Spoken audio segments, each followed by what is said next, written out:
What up, everyone? This is Mr. Lord, Dr. Professor, Dark Joker, here with another edition of Traditional Fans with Opinions, where I'll give my reviews for whoever I watched, read, or played today. And who are Traditional Fans with Opinions? That is myself, and that is you, the viewers. With all that being said, on with the reviews. Jujutsu Kaisen Season 3, Episode 10. So in this episode, so Megami fights Reggie, Remy, and you know two of the other sorcerers there, and he saves Remy from a explosion and caused by one of the others. Named Hazunoki, and then Kogain announces the new rule that Yuji and Higuruma made. And then Megami kills one of the sorcerers, so Megami fights Reggie and Hazunoki. Then Takaba appears, offering to help Megami. And Takaba's comedy-based sorcery, basically throws everyone off. They're like weirded out by it. But due to how good he is using curse energy, Megami accepts his help. So Megami fights Reggie while Takaba fights Hazunoki. And then so and then Megami defeats Reggie, and that's that's how the episode ends. So yeah, I thought it was a good episode. Yeah, the talk about it's freaking insane. Him coming in, like, dude, because there's some weird crap that goes on with that. Yeah, I thought it was a good episode. Like the combat is really good. So yeah, I thought it was a good episode. Looking forward to the next one. MF Ghost, Season 3, Episode 11. So in this episode, the race starts. So Salvatore, he spins out due to like the water trap that's on the track. And Kanta and Beckenbauer, they spin out too when trying to avoid collision. So once enough of the cars pass, Kanta and Beckenbauer, they get back in the race. And basically Beckenbauer just follows behind Kanta using the draft between them to speed Kanta up. So like they basically almost like work together to pass the other cars. And so yeah, and Salvatore, he basically was feeling pressure from being in first place. So he almost feels like relieved. So he starts trying to pass everyone.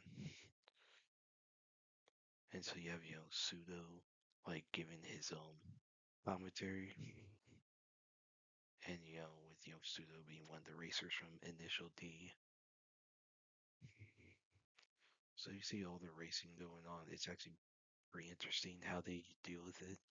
So Nozomi joins in the whole like Nozomi Kirihara. She like uses like the you know Ponta and Beckenbauer's like dynamic right now that basically they never practice because they don't really talk. And she like takes advantage of it to try to get ahead. So now you have like basically the race is getting big, like so the season's about to end. Like I highly doubt this race will be done like this season. Could be like season two's where the race like doesn't end like the race takes place in both seasons. Like this race the end season two didn't officially to begin till like season three. So I think that's gonna happen here. The race in season three is gonna continue on season four if they make a fourth season. But yeah, I thought it was a good episode. Like how the racing works. We're back to racing, which is the best part of the show is the racing. like, when it comes to the non-racing stuff, it's not the level of, Initial D. But yeah, I thought it was a good episode. Looking forward to the next one. Sends to be a Hero, episode 10. So in this episode, so everyone, deals with the fallout, the mission, try to deal with whatever all the evidence that was gathered. So Kivia deals with that, and so Vinniton tries to get he asks for a volunteer hero named Rhino released. Silo to Arita meet with the High Priest Marlin, who's Kivia's uncle. And so, basically Xylo talks with Vanto and Rhino about all to do with the strategy, how would they defend like all the different facilities there, and how to protect the civilians in the area. So Xylo, Tuarita, Rhino, Tatsuya, they're ordered to storm Tuigia, which is a coral tower taken over by the fairies. Now, due to the lack of firepower, like manpower, Xylo comes up with a plan to get the fairies to attack ships in the harbor. No, and since they would prioritize money. So since the fairies attack the harbor, Kivia authorizes for dragons to be used. And then, waterways are locked down. Soldiers are fighting the fairies. They're killed by Bujum. So Kivia meets with Marlin, and Marlin had been able to unite the military and the temple for the fight. Now, Kivia is concerned when Marlin talks about the Mahazel. So that's gonna be an interesting thing. See how it looks like stuff's picking up. Like it is so funny. There's scene where like all the people are praising Giorita, and she's just happy to be praised. Like it is so fun. Like it was interesting like seeing everyone like, and some people they like Silo even though he's a hero because he had defeated demon blights. So it's gonna be interesting how the people are starting to see Xylo in more positive light, even though he's a hero. Which basically he's Suicide Squad basically. And Deuteria's reaction to everyone. And now one of the issues is that Mahazel, like so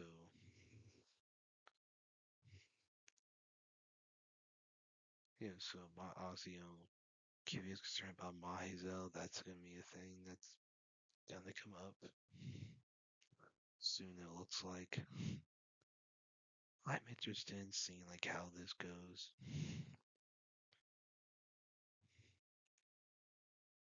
Seeing how like what all happens here, like with this fight, with like all this. So yeah, I with Kivia and all that, and her uncle, that should be interesting. So yeah, I thought it was a good episode. Looking forward to the next one. Star Trek Starfleet Academy Season 1, Episode 10, and full season. So in this one, it's revealed that New Spraka is trying to get a bunch of non-Federation worlds to attack the Federation. Basically, he's trying to form basically like a cartel, like a Federation or something to attack the Federation. Now, how they're gonna get past the Omega shield, Omega shield, whatever, I don't know. The fact that the Omega Shield's even a thing makes no sense because the Federation should have got that in the first place. And the Federation should have even been working on Omega since happened the last time they did it. So Braca captures Ake and Adisha. So the Doctor tricks Brock. So tries to destroy the Athena, but the Doctor makes an illusion to make it look like the ship was destroyed. But the ship survives, but it glitches. But the Doctor glitches. So Braca does this whole broadcast across a bunch of planets to hold a trial for the Federation, with Ake being like the representative of the Federation, Anisha being the judge. So basically Braca brings up like his plan, like they were trying to trade Federation, didn't work out. His plan basically got destroyed. He blamed the Federation because he believed the Federation had shot at the planet. And yeah, so Ake says, Federation does not attack civilians. We basically do humanitarian aid wherever needs it most. And that they make tough choices. Oh, it's okay. That's true. Tough choices do have to be made. And then it's discussed like what Anisha and Braca were first imprisoned for, which was, the murder of a Starfleet officer. And Ake mentions the guy's name. I don't remember his name because I don't care. Basically, so the guy had family and all that. And so Anisha's like, we didn't have food. We were trying to feed ourselves. And, okay, it's like, we didn't want to. And, Braca says, he pulled his gun on me. It was self-defense. Which I'm like, you broke in. So you two, so Anisha, Braca, they broke in there with weapons. They broke into a supply ship with weapons, with full intent on using them if someone got in their way. They broke in. The pilot, however, does not know, that officer does not know who they are. He saw armed robbers and pulled his weapon. And then he was shot by Braca. Braca can claim the self-defense all he wants. He was the aggressor. If anyone had self-defense justification, it was the Starfleet officer who should have pulled the trigger and put Noose Braca down. Heck, probably should put Anisha down. Like, they are both responsible. Frankly, they both should have gone to prison. Like, Anisha should not have been in rehab camp. She should have been sent straight to prison. Like, yeah, and basically, Aki's like, what took my son was time. I just couldn't, there wasn't enough time. I'm like, shut the frick up. You knew Caleb for like a few minutes, and you chose to resign over that. Over punishing the criminal for the crime. Now, you can argue that she went soft on Nisha, which she did. But what did Caleb do at that incident? Like being a ward of Federation? Where else was he gonna go? Just be left to the streets? And so Caleb's able to get on. He reveals that Federation, that the time that the Rocka's homeworld was destroyed, that Federation did not use red lasers, they used blue or green. So it's real that the strontium that Braca's father was dealing with, that Braca's father is actually the one responsible for the planet getting destroyed. And Braca just could never accept it, that he was a kid. And Nake said that he just never grew up. Braca never grew up. So Braca loses. Now, before Caleb gets aboard, Anisha declares the Federation guilty. And so Caleb gets aboard, basically exposes Braca. then the Federation breaks through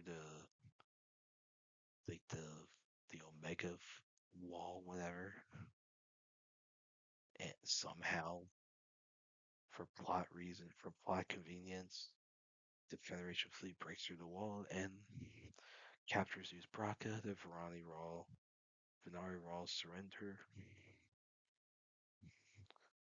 and the fleet gets at Beta Z for dedication ceremony for Beta Z being the new Federation capital. Caleb rejoins Starfleet, and he basically travels with his mother for the rest of the summer before returning for his second year. So yeah, this episode's retarded. Like, okay, I have no sympathy for Anisha. I don't. She's like, oh, I wanted food. You still stole food. You're still trying to steal it. You committed armed robbery. You got caught. Someone ended up dead. You were accessory to murder. And you have a problem with what happened. You are lucky. You're like, Anisha's lucky. If I was talking to you, I say, you were lucky we were trying to take care of your son and not leave him in the streets. Like, you're lucky to be alive. You're lucky that officer didn't just kill both of you. Because frankly, that's probably what that officer should have done. Is just kill the two, kill Braca, and he should have been done with it. He would have been justified. Like he would have. He would have been justified. I mean, I guess it would depend on what planet he's on and what Starfleet standards were at the time. I mean, it's a different Starfleet than Kurtzman Starfleet's different than Roddenberry Starfleet. A lot more retarded.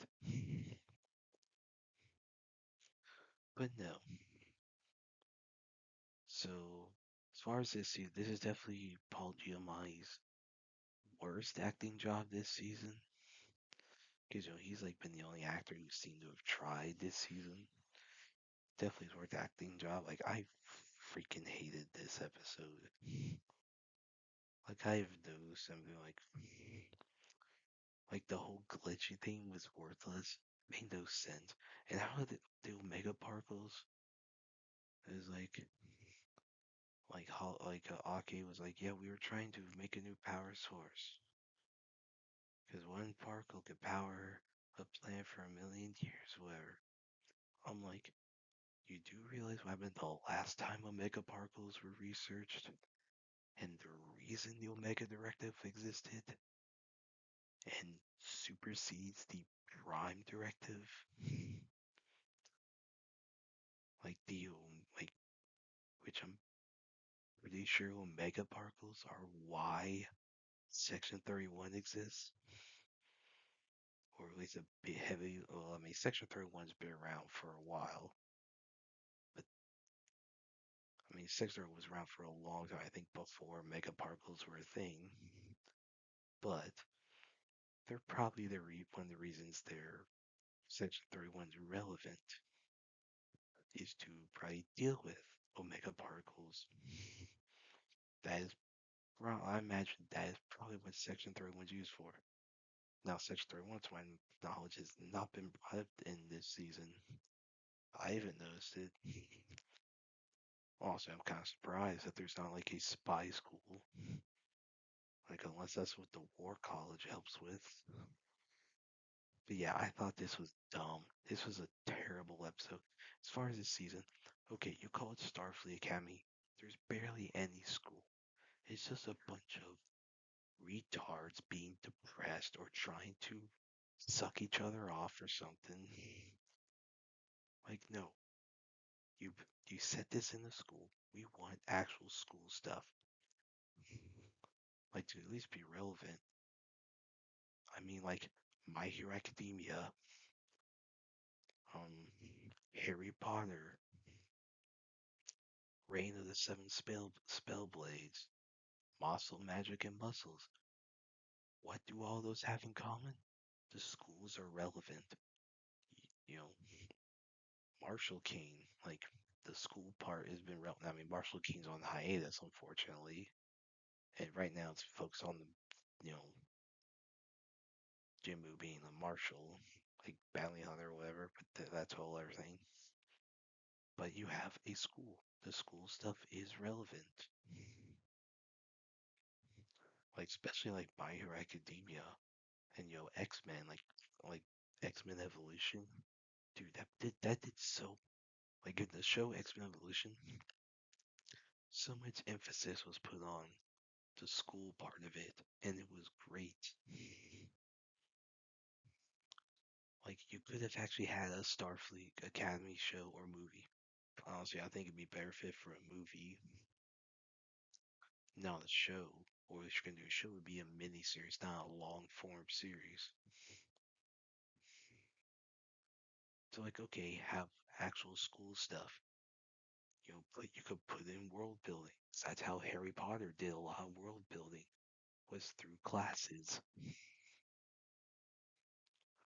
I mean, so much stuff in this could have been done well. I mean, there's so much stuff in this that could have worked, but it didn't work. And that's on CBS. That's on Kurtzman. If you want to have do Harry Potter in space, to get someone who understands Harry Potter, get someone who can understand how they handle the school stuff, get someone who involved with X-Men, someone involved like where school is actually relevant. That is what Kurtzman should have done. But no, he decided to do all his bullcrap because Kurtzman doesn't know Star Trek. The fact that he got a Saturn Award makes no sense. I mean, really? I mean, give that. I mean, he should give that award to Gene Roddenberry. Like, like really, he should just. I mean, Roddenberry sadly passed away, but Kurtzman should just go to. I mean, he should just give it to the House of Roddenberry because Gene Roddenberry is one who actually deserves an award. Even though he passed away, Roddenberry is the one who deserves the award because he created Star Trek, one of the biggest franchises in the world, and Kurtzman killed it. If it was a Razzie Award, maybe you could give Kurtzman that one, especially since he doesn't have Roberto Orci cover like hell because Roberto Orci has basically carried Kurtzman's career. I mean, if you look at the stuff, the good stuff that Kurtzman's been involved with, I mean, Picard season 3 was Terry Metalis. I mean, I haven't seen Picard season 3. I've heard that one's very good because Kurtzman was involved. That was Terry Metalis running it. But the good stuff Kurtzman actually I've seen that Kurtzman was involved. They all had Roberto Orci involved. Transformers Prime, Hawaii 5-0. You know, some of the live action Transformers stuff. Orci was involved. Kurtzman is a freaking retard who killed Star Trek. I mean, he made a hologram that was only a few weeks old, had the mental capacity of an infant, was made to look like a 17-year-old, and the hologram was designed to be able to take off clothes and put them on. I'm like, why is that a thing for a hologram? If a changing clothes thing, just do a simple palette swap. Like you could like me really. It's like basically it'd be like a character creator thing. Like just like I don't know, like phase them in and out. I mean, really, you don't need to do program a bunch of motion. Like who the frick programmed the programs? And people think AI is going to take over the world when you have some retarded AI on Cask. And that, I mean, Josh, that AI was like, and who makes an AI that's that retarded? If you're going to make program be a 17-year-old, actually program to have the maturity. Okay, granted, it probably has the maturity of a current day 17-year-old because a lot of them are freaking dumb to these days. A lot of the youth are freaking retarded these days. I mean, as Picard season 3 showed, I mean, they're all under a hive mind. But programs someone the whole hologram be a 17-year-old without having some mental maturity to reflect that. And who programs a hologram that needs to go to school when it should just be programmed with all the knowledge needed? Like, if it's emissary, why is it emissary at the academy and not in the actual structure? That is what Cisco is in the actual structure. Now, I mean, Cisco's case was totally, yeah.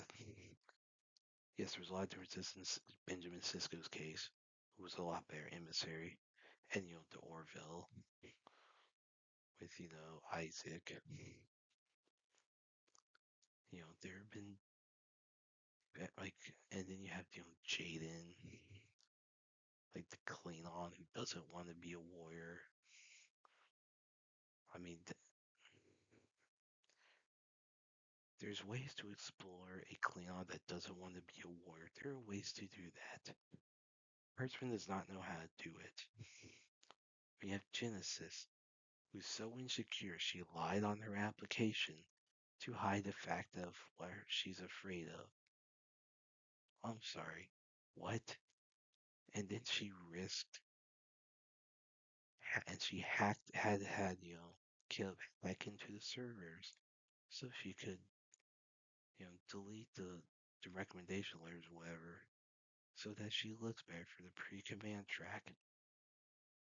Risking, honestly, she should have been, honestly, I would have considered expelling her for that. If I was Ake, like Ake's way too late. I mean, Ake doesn't take her job. She walks around barefoot. I mean, doesn't conduct herself like a Starfleet officer should. I mean, the professionalism does matter in a military setting. Like, it is a military setting. Professionalism does matter, especially if you're a commanding officer. And she just goes around barefoot, not taking things seriously. Like, really? This is Starfleet? Like, Starfleet's freaking screwed. I mean, if the Dominion ever came back, they would wreck Starfleet. Which, I mean, I'm curious, Dominion, whatever did happen to them after DS9? After, were they affected by the burn? Yeah, the burn, like some whiny brat had a temper tantrum and destroyed a bunch of warp cores. Yeah, that's so. Gosh, that is retarded. Like, this show is freaking awful. I don't see how anyone likes it. The fact that this is getting a second season, allegedly, hopefully the Ellisons find a way to get out of that contract. Like, if they're legally required to release season 2, okay, there's nothing they can do about it because it's legally required. So I think that's kind of like what happened with Echo and Ironheart. This is freaking awful. Like, this show can go straight to hell. Season 2, I mean, I'll watch season 2 to review it. But hopefully it doesn't happen. Because I don't want to deal with this bull crap again. I mean, really. I mean, it's supposed to be about school. There's no school. There's like little to no school stuff. Which is a problem. Like, it makes sense why everyone's so in this show so retarded. None of them seem to have gone to class. I mean, gosh, it is so bad. Fukushima, a nuclear nightmare. So this is a documentary that HBO made. Well, and Dogwolf's a UK distributor. So this is in English and Japanese. So this is about the Fukushima nuclear accident that occurred on March 11th, 2011. So yeah, so this deals with interviews with government officials, workers at the power plant, a lot of journalists, other workers and stuff about like what happened with the earthquake, the tsunami, the reactor, all the issues with the reactors, and like how that caused radiation to leak into the environment, and like it was a pretty bad disaster. I mean, I don't remember hearing about it. I mean, I remember hearing about tsunamis that happened in that like to Japan back then, but I never heard about this nuclear stuff. I'm like, holy crap. And just saying like what happened, it's pretty sad what happened.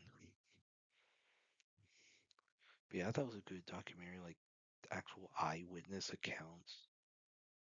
It does add an emotion to it to hear actual first hand accounts. So I thought it was pretty good. Like I liked how the information was presented. You know, liked how they showed the footage, the interviews, and all that. So yeah, I thought it was a good documentary. I recommend watching it. Well, that's it. Did y'all like the stuff I reviewed? And if you have your own opinions about all that, you can put all that in the comments. Thank you for watching, and like, subscribe, and all that. And look forward to the next video.